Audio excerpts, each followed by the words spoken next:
Семья Вахтеровых переехала в Зеленодольск из Альметьевска 5 лет назад.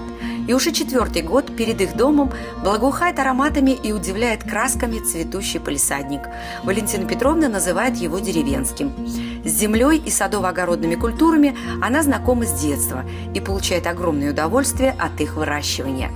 Ой, начиная с января месяца человек, наверное, на пенсии начинает оживать.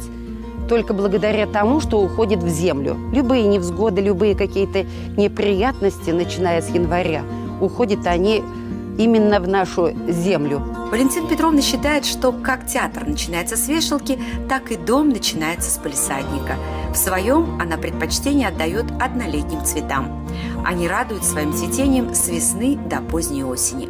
Это ведь так много приносит позитива не только нам, но и всем то, что жителям, и особенно мамакам молодым. Они ведь идут с колясками, с детьми, и они ведь к каждому цветочку подлетят, да еще понюхают.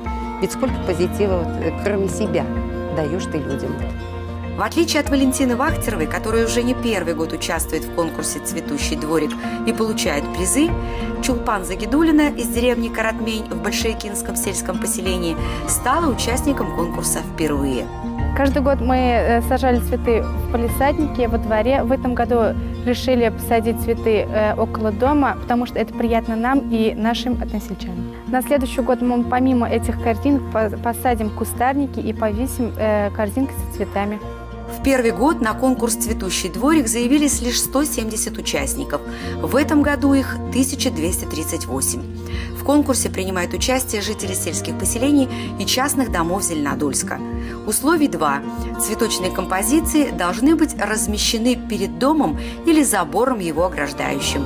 Второе. В течение лета необходимо присылать фотоотчеты в редакцию газеты «Яшелюзе». Самые активные – это у нас Акзигитовская, безусловно. В этом году Новлаты просто превзошли все ожидания, там огромное количество. Возможно, это послужило то, что в прошлом летнем конкурсе Новлаты заняли первое место. Да? То есть, видимо, во-первых, соседи, глядя друг на друга, они перенимают весь этот опыт, и тоже хочется жить в красоте, да, не чтобы у тебя там была здесь кирпич свален, здесь песок. В этом году у нас подключилась Ключинская зона, это и Бишня.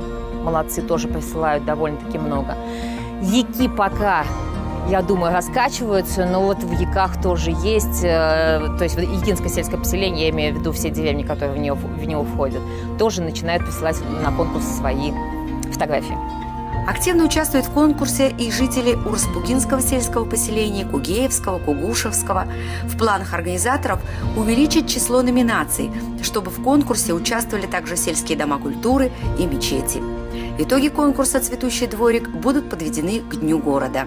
Наталья Фролова, Эдуард Левочкин, студия «Парацк».